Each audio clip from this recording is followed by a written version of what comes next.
Alrighty, folks. So, unfortunately, due to Xbox Live Core services still being down at the moment, I'm just going to resort to using more raid footage for background stuff. But aside from that, we have another TWAB to cover. In addition to our 2021 update that covered basically Witch Queen, its release date, power caps, how they're a bit changing, no more sunsetting, PvP goals for changes, more vault of glass information, as well as transmog and a little bit more details.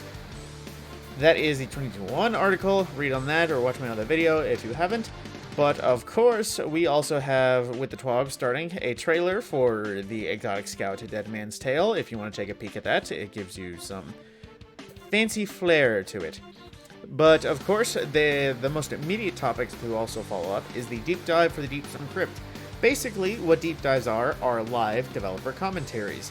In this case, it is for Deepstone Crypt, and we'll be getting developer commentary on the, air quotes, secret sauce was made. Bungie's own words, trust me on that.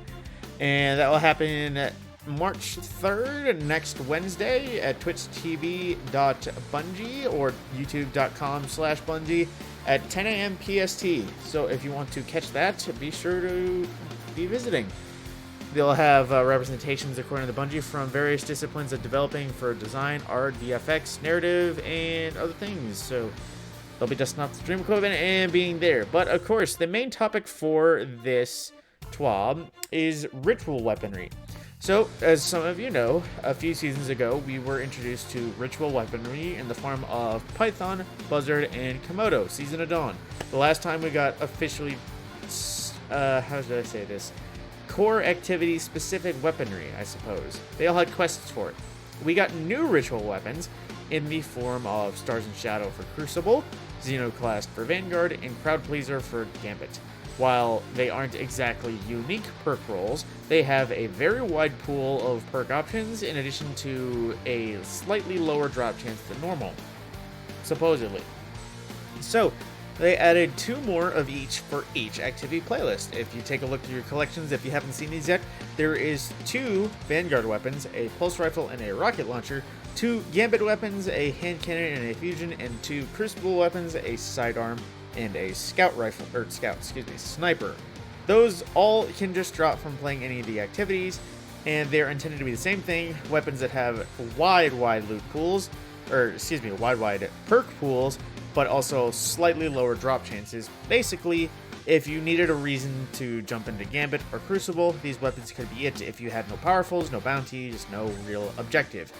So, basically, the drop chances are intended to be low, but current community feedback is saying it is too low, so eventually in the future, not immediately following next week's hotfix, but they will be improving drop chances for these weapons soon, but of course, they will still be looking at feedback, so if you're getting one of these every 2 games, they might drop it back down a little bit, but either way, the drop rate should be improving soon. So if you think you're getting screwed over on your loot, don't worry, that's being fixed soon. And of course, another topic they cover that is slightly less than narrative is SDR status updates. We were given, with this season, DDoS protection, and now a stream datagram relay service, or SDR service, went online with seasonal content that had a few general bugs and crashes that needed to be addressed, and while some issues have been mitigated, of course, there will still be a rise, and basically, if you encounter any error codes or crashes while playing Destiny 2, be sure to report them to keep SDR working properly. So, on the topic of known issues, like I said, we have a hotfix next Tuesday on March 2nd, where hotfix 3.1.0.2 will be released, and for the timelines, it should start, the maintenance should start at 8 a.m. PST, it should end at 10 a.m. PST, but of course, character people will be removed from activities, but basically, start at 8, ends at 10, shouldn't be too terribly long.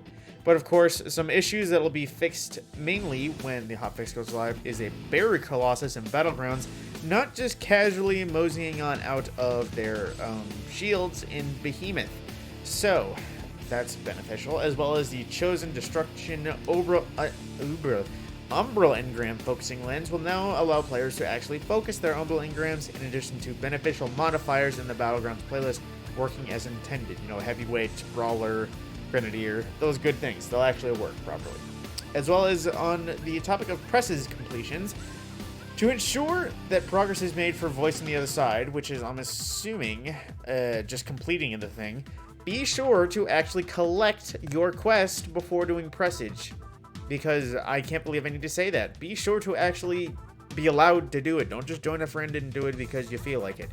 And, of course, upon completing it, we'll pick up Dead Man's Tale and wait for the mission completion timer to end,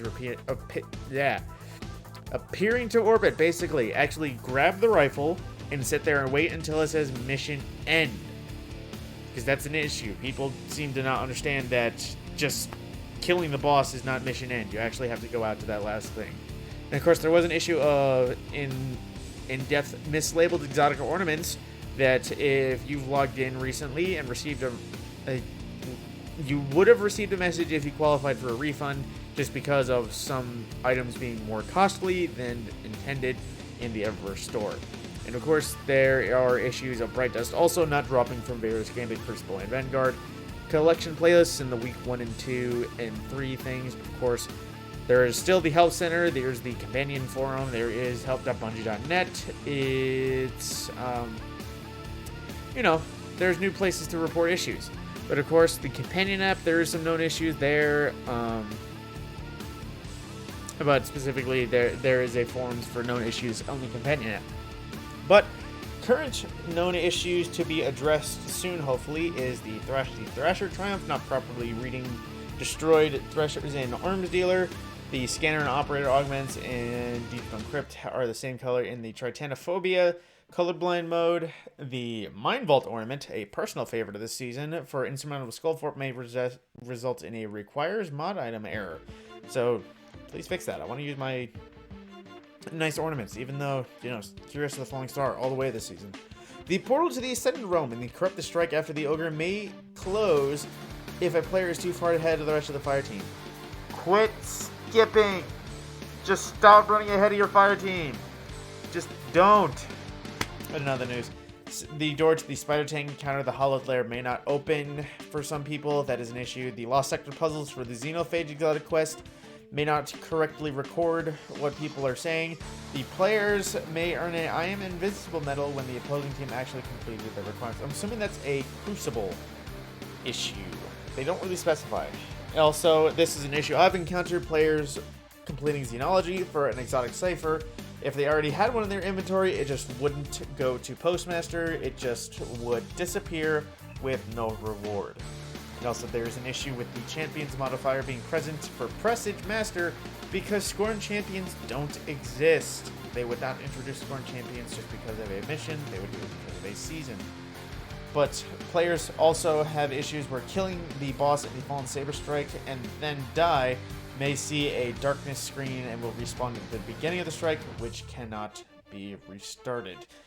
Might have encountered that glitch, but also as a result of this, players can load into that block state and unable to progress through the strike, which is where we spawned in. We kept getting repeating dialogue, and we couldn't actually go further in. We could access the Warmind bunker, but we couldn't actually progress. We got in, got past the door, and that was it. No more doors open.